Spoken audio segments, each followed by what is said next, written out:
नमस्कार, मैं संतोष सिंह और आज हम YouTube के मंच पर एक नया प्रयोग करने जा रहे हैं। हालांकि अखबार में यह प्रयोग अब देखने को नहीं मिलता है, लेकिन इसकी बड़ी थाती बोली जाती थी। उसको लोग रिपोर्टाज कहते थे। हम कहीं जा रहे हैं किसी स्टोरी में, तो बस पे चढ़े, गाड़ी पे चढ़े, रिक्शा पे चढ़े, साइकिल वाले पर चढ़े, मतलब पूरे सचित्र चित्रण शब्दों के सहारे हम करते हुए स्टोरी जहाँ करने जा रहे हैं, जिस विषय पर वहाँ पहुँचे हैं। एक जीवंत कह सकते हैं कि वो स्टोरी हुआ करता था। पढ़ने पर इसको रिपोर्टाज कहते थे। ठीक उसी तरीके की हमारी कोशिश है। एक प्रसंग के सहारे हम रिपोर्टाज आप तक पहुंचा रहे हैं।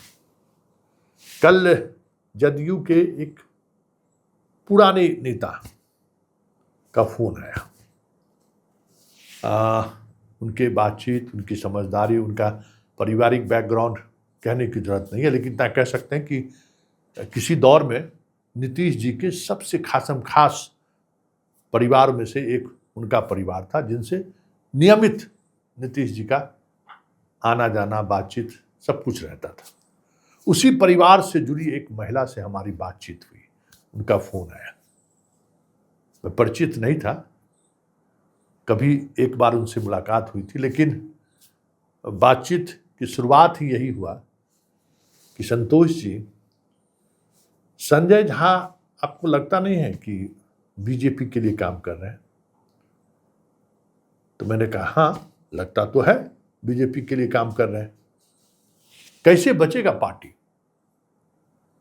हम कि ये तो पार्टी कैसे बचेगी, ये तो आप लोग तय करिएगा, मेरा कंसर्न तो नहीं है। नहीं, बहुत चाहत थी आपसे बात करना, मगर बड़ी मन था कि आपसे बात करें। बहुत व्यथित है कि पार्टी मेरी खत्म होती जा रही है। तो मैंने कहा कि देखिए, एक बात आप समझ लीजिए, संजय झा बीजेपी की तरफ आपकी पार्टी को लेकर चल दिए हैं, इसमें कोई शक शुबा नहीं है। लेकिन उससे ज़्यादा महत्वपूर्ण बात यह है कि संजय झा हो चाहे ललन सिंह हो, वो इस बात को समझते हैं कि उनकी महत्ता या उनका महत्व बीजेपी के इनर सर्किल में तभी तक है जब तक नीतीश कुमार की राजनीति है। और यही सोच और यही समझदारी लाख आलोचना के बावजूद भी इन दोनों को नीतीश के पास आसपास बनाए हुए रखा है, बना कर रखा है। आज विजय चौधरी कितने नंबर पर है कहना मुश्किल है, क्योंकि उनकी उपयोगिता अब इस दृष्टिकोण से कहीं नहीं है। लेकिन संजय झा की उपयोगिता है। संजय झा ने यह साबित किया कि जो पार्टी 43 पर चली गई थी विधायकों की संख्या, वो आज 85 पर है। और आप तो जानते हैं कि नीतीश जी की मानसिक स्थिति क्या है। आपसे बेहतर कौन जान सकता है, जिसका सीधा प्रवेश नीतीश जी के घर पे है। आप ये बात मानती हैं कि पिछले 2-3 वर्षों के दौरान नीतीश कुमार अपने मन स्थिति में नहीं थे? आप स्वीकार करती हैं? उन्होंने कहा हाँ, ये मैं बात स्वीकार करता हूं। हम के लिए ऐसी स्थिति में जब नीतीश कुमार उस मन स्थिति में नहीं है कि वो शासन चला सके, इस मन स्थिति में नहीं है कि वो पार्टी चला सके, इसके बावजूद भी अगर ये पार्टी 43 से 85 तक पहुंच गया, कुछ तो बात है, कुछ तो रणनीतिक कौशल है संजय झा में। फंडिंग से लेके टिकट चयन तक आप मानते हैं कि संजय झा की भूमिका सबसे बड़ी भूमिका है? जी हाँ, मैं मानता हूं। तो जब ये आप मानते हैं तो 85 विधायक किसका है? बीजेपी का या जदयू का? तो हाँ, जदयू का। ये 4 अभी विधान परिषद के सदस्यों का जो चयन पार्टी की तरफ से किया गया है, क्या इसमें कोई फॉरवर्ड है? अगर संजय झा को लगता है कि आप बीजेपी की तरफ वो पार्टी को लेके जा रहे हैं, तो कहीं कोई फॉरवर्ड को उन्होंने टिकट दिया? नहीं दिया। ये जो चार चेहरा हैं, क्या ये पार्टी के आप जुड़ी हुई हैं? बताइए, ये पार्टी की कैसी कार्यकर्ता रही है? तो हाँ, कार्यकर्ता रही है, इसमें कोई दो मत नहीं है। पार्टी ने ऐसे ही लोगों को टिकट दिया है जो पार्टी का जनाधार है। ये आप मानती हैं? तो जी मैं मानता हूं। तो जब आप ये मानती हैं तो फिर ये मानिए कि संजय झा पार्टी को बीजेपी की तरफ ले जा रहे हैं या बीजेपी के लाइन पर ले जा रहे हैं, वो बात जितना सत्य है उससे कहीं बड़ा सत्य ये है कि जदयू बची रहे, जदयू का जनाधार बचा रहे, इस कोशिश में हमेशा संजय झा लगे रहते हैं। इस बात को आप मानती हैं? हाँ संतोष जी, हम मानते हैं। ठीक, जब आप ये बात मानती हैं तो एक मेरा सवाल है, आप कुर्मी बिरादरी क्यों संजय झा को निशाने पर ले रहे हैं? आप जरा बताइए। आप तो पहली बात आपकी हो गई कि भाई वो बीजेपी की तरफ ले जा रहे हैं, तो हमने वो बात आपको बता दिया, आप सहमत भी दिख रही हैं। तो आप हमें ये बताइए कि क्यों नाराजगी है? तो भाई नाराजगी इसलिए है कि संजय झा क्या सोचते हैं या ललन सिंह क्या सोचते हैं, ये हम लोगों के बीच तो आता नहीं है। हम लोगों के बीच संजय गांधी आते हैं और संजय गांधी कहते हैं कि ये भाई संजय झा का किया हुआ, इसमें हम कुछ बोल ही नहीं सकते। तो हम कहें, देखिए हमारे मिथिलांचल में एक कहावत है, बिचवान। तो हम कहें कि संजय गांधी जो है बिचवान है ना, बिचवान आपको संवाद देते हैं कि कुर्मी और कुशवाहा पिछड़ों की पार्टी जो है उस पर जो है सवर्णों का राज हो गया है। वो बिचवान के रूप से में आपको कहता है, लेकिन दिखता क्या है? आप क्या देख रहे हैं? आपकी पार्टी में जितने विधायक हैं उन विधायकों की संख्या किसकी ज्यादा है? किसको उन लोगों ने टिकट दिया? मैंने कहा ठीक बताइए। ठीक है, विधायक के बेटा को ही टिकट उसने दिया, विधायक को बेटा को टिकट दिया है इन्होंने। जो नए चेहरे हैं उनका बैकग्राउंड देख लीजिए। आपके पार्टी में 12-14 ऐसे लोगों को विधायक की टिकट मिली है जो साफ पार्टी के आपका जो यंग जनरेशन हो सकता है वो यंग जनरेशन के तौर पर दिखता है। निशांत जो एक युवा सांसदों की टोली लेकर घूम रहा था, वो किसकी देन है? किसको इस तरीके के लोगों को टिकट किसने दिया है? ये बात तो आप समझ रही हैं। जब आप मान रही हैं कि नीतीश इस स्थिति में नहीं है तो आप बेहतर बता सकती हैं। तो ये क्रेडिट इन लोगों को जाता है ना।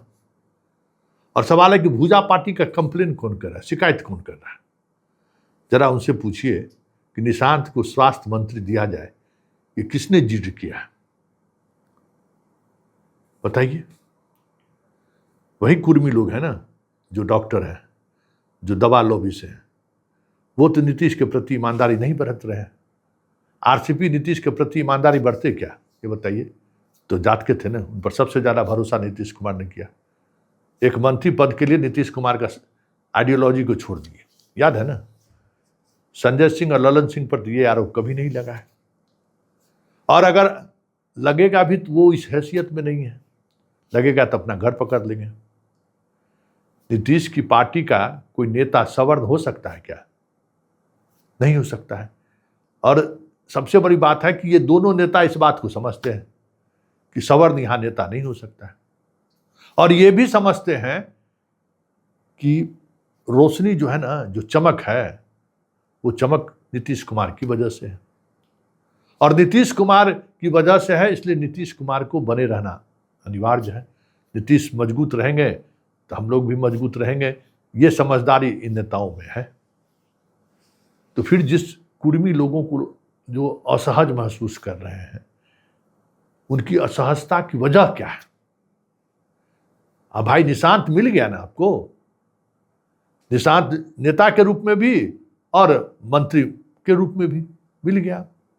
अब आप निशांत को सजाइए सवारिए। जैसे निशांत सजेगा संवरेगा, वैसे वैसे संजय झा ललन सिंह की उपयोगिता पार्टी में कम होती चली जाएगी। जब खुद वो अमित शाह और नरेंद्र मोदी से डील करने की स्थिति में हो जाएगा तो फिर इन लोगों की बिचवान की जरूरत क्या है? तो जो कुर्मी समाज को, जो आप लोगों को जो करना चाहिए, आप उस पर तो आप लोग एक मत है नहीं। निकला बिहार भ्रमण पर, तो आप देख लीजिए। और आज कौन बदनाम कर रहा है नीतीश कुमार को? भाई आप ही बताइए ना। घर में एगो साली रहती है, अपने हस्बैंड को जो है सो आपदा प्रबंधन में बना दिया, बेटा को तो नहीं बना रहे थे। जो नीतीश कुमार के पास वहां संजय गांधी क्या कर रहे हैं? अपनी बीबी को फर्जी तरीके से बहाल करा लिए, फर्जी तरीके से पटना ले आए हैं। बताइए ना। पिताजी के भी पीएस रहेंगे हरिद्वार बाबू, इसका भी पीए रहेगा हरिद्वार बाबू। अरे नए लोगों को आने दीजिए ना, नई चीजें समझ में आएगी। एगो हरिद्वारे बाबू रहेंगे हैं, संजय गांधी रहेंगे। ये इससे बाहर आप लोग निकालिएगा अपने नेता को ना।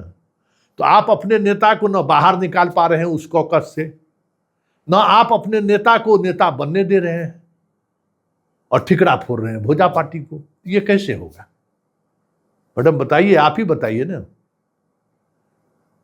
जो धरोहर आपको नीतीश बाबू ने सौंपा है, उसको सजाइए, संवारिए, उस योग्य बनाइए, नेतृत्व खड़ा कीजिए। आप किसने रोका है आप? ये तो तय है ना कि यहां सवर्ण लीडरशिप नहीं चल सकता है। तो आप अपने लीडरशिप को डेवलप कीजिए। तो सब लोग आप बैठे हुए हैं कि भाई मतलब जो कुछ भी हो, जैसे भी हो, अब कुछ घी गड़गड़ा के दबा के निकाल ले कुछ निशांत नेता बने। इसके लिए क्या को कुर्मी मेहनत कर रहे हैं। रोज निशांत को ट्रोल कर रहा है लोग, एक से एक मीम्स बना कर ट्रोल कर रहा है। कहाँ कोई कुर्मी एकता मंच या कुर्मी का जितना यूथ है सब निशांत के लिए खड़ा हो जाए? हम तो नहीं देखते हैं। हम ही लोग लड़ते हैं निशांत के लिए है। निशांत के मीम्स बनाकर अब निशांत के डिग्री को लेकर ट्रोल कर रहा है, सब कर रहा है ना। तो लड़िएगा आप ना, लड़िएगा तब ना आपको सत्ता में भागीदारी मिलेगी।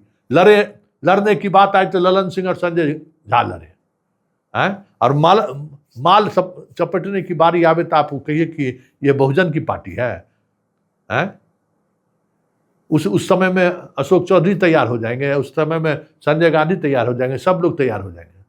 फाइट इट, कहिए लड़ने के लिए। निशांत का कहिए ब्रांडिंग करे, जो जितने कमा कर रखे हुए पूरा ब्रांडिंग की टीम है वो खड़ा करे। निशांत को एकदम एक प्रोफेशनल टीम के हवाले करे जो उसका हर चीज ध्यान रखे।